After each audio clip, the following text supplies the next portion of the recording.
What's up, photographers, videographers, anybody just want to mess with some photos? It's your boy, the Real Rob Blade from the Real Rob Blade Photography, and today we are going to learn how to make consistent white backgrounds when you're working in the studio in Photoshop. We're also going to learn how to remove distractions in your photos while in studio in Photoshop. And also, one thing about this is that we want to make sure we keep our photos looking nice. We want to make sure we have those reflections if we're using plexiglass, or maybe the shadow if we're not using plexiglass. Now that may sound like a lot, but basically, in short, I'm going to teach you how to go from here to here in less than a minute. So let's jump right into Photoshop. Let's get to work. And as I always say, let's talk about it.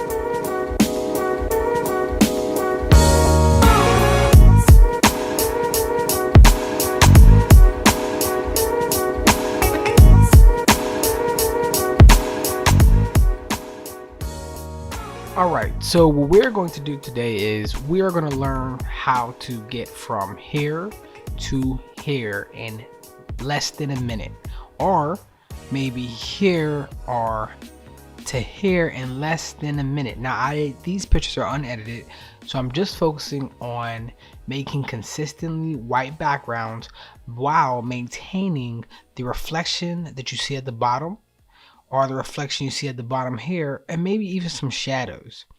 So to start that, I'm going to show you how I did it, and then what I'm going to do is I'm going to walk you through how to do it. Now, one of the first steps that I would do is, one, open it up in Photoshop. As you see, it is loading, and maybe I'll just fast forward through this part.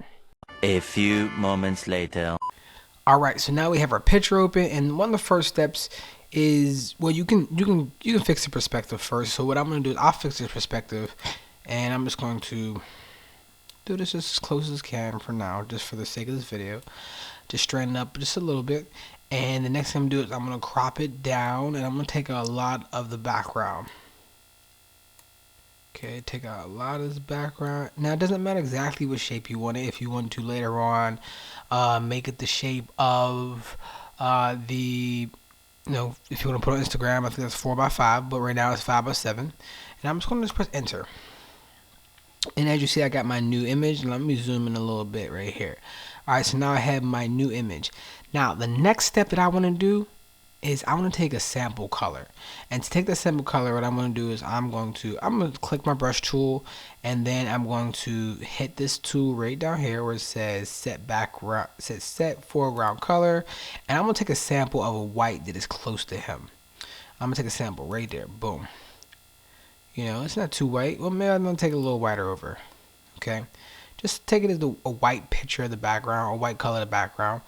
And after you select that color, the next step is to press select image. Now, Photoshop does a really good job of selecting the character, or not the character, the subject. So I just go to select the subject, and if you want to change it up or fix it or refine it, you can do that later on. But after that, I see that the box here is not really selected. So what I'm going to do is I'm going to go into the quick selection tool, and I'm just going to do a rough selection of the box itself. Right, got a little rough selection right here. Boom. Now remember, what I'm gonna do the selection is I'm going to put the solid color that we created or that we selected over top of this selection. And to do that, I'm going to go to the, what is this called? It's called the, I can't remember the name of this color right here, but it's right here.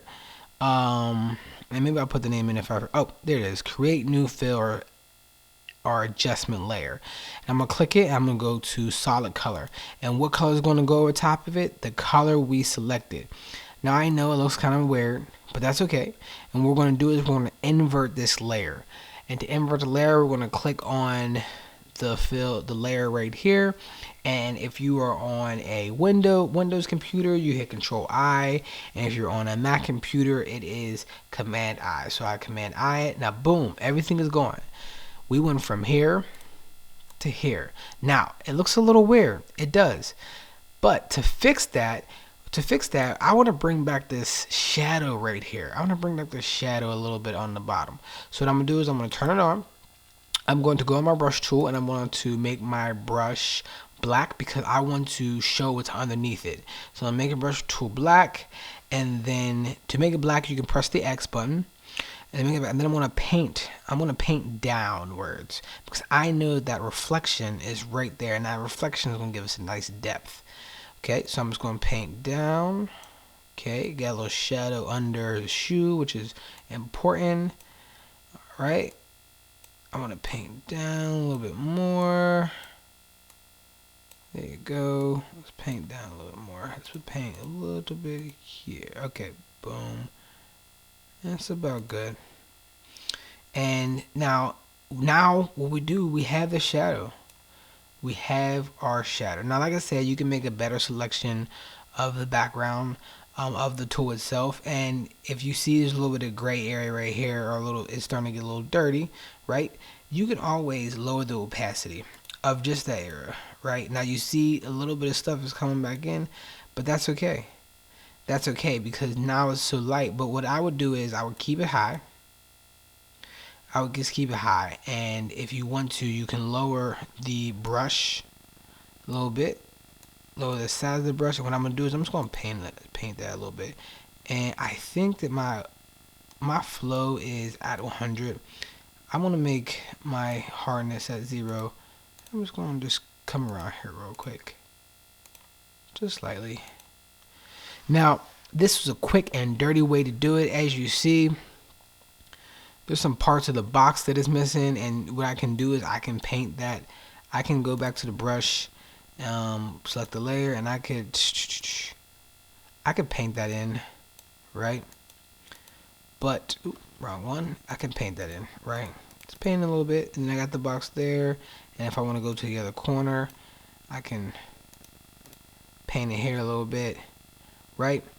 And then you're done. You're pretty much done. Now here's the thing: you have this little block right here. You can really just create a new layer.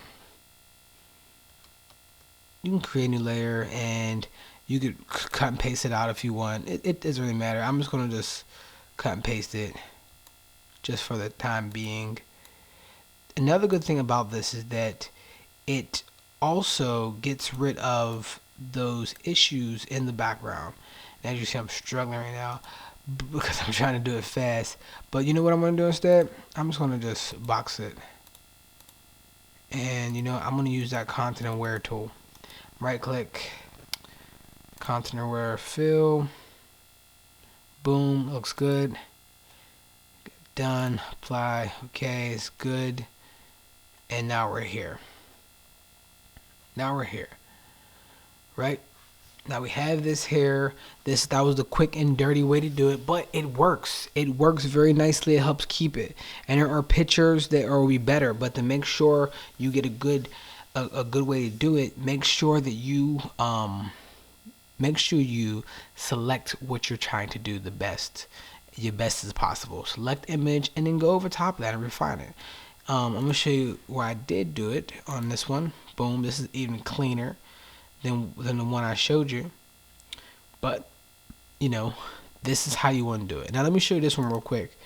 And the reason I'm going to show you this one, even though I just showed you the other one, I want to show you how fast that you can actually do this. How fast. Now remember, this is unedited, but I'm going to get rid of the background real quick, and I'm going to go from here to here. And I'm going to do it in a minute. I'm going to do it in less than a minute. Maybe if I can, I'll try to put a timer on the screen. All right, first step is, boom, right? First step I'm going to do is, crop. First step, crop. Second step, I'm going to select my color. Well, you know what? I'm going to stop here for a second. When I selected the color for this image, let me get out of here. When I selected the white for this image, here's the thing. When I go to this one, that white that I picked for the other one is still selected, which means that I don't need to reselect a white on here because I want the whites on both of my pictures to be the same way. So if you're doing multiple pictures from a shoot and you want the same exact whites and you're doing the same style, you want to just keep, you don't have to reselect the white. It's already selected, so that way all your whites will be consistent. So if you put on Instagram and they're right next to each other, it will look perfect. Now, I selected the white. All I did so far is crop the image. Let me keep going. I forgot about the whole minute. Let's keep going. Ready? All right, where am I? So, select subject. Boom. Select my subject.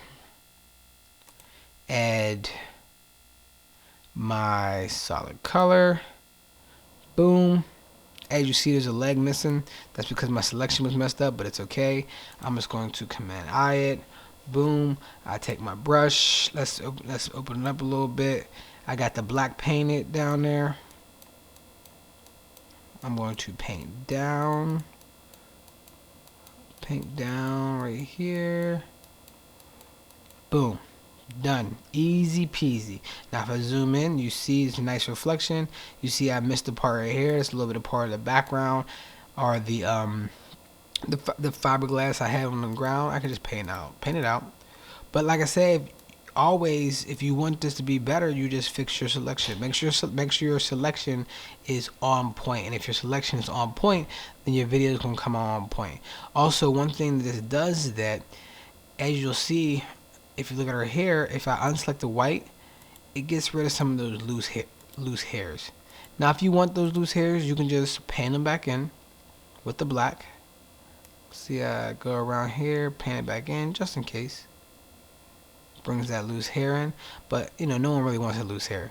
But if you want them, or you want something, or maybe you feel like your selection wasn't well, like there's a good example right here. Look at his hair. Something missing? I can just paint it back in with the black. Listen, it took me less than a minute, and it's much quicker than doing the content wear. So I hope you learned a lot from this video. Let's jump back out and finish it off. Peace. I hope that tutorial helps you. If you like this content, please like and subscribe to this page so I continue to give you more information about what I've learned to make your journey as a photographer or a videographer much smoother. That was the first time we jumped into Photoshop, but that will not be the last. So please make sure you keep track of what's going on this page. And if you have a quicker way to do what I just taught, drop it in the comments. This is a relationship we will learn together.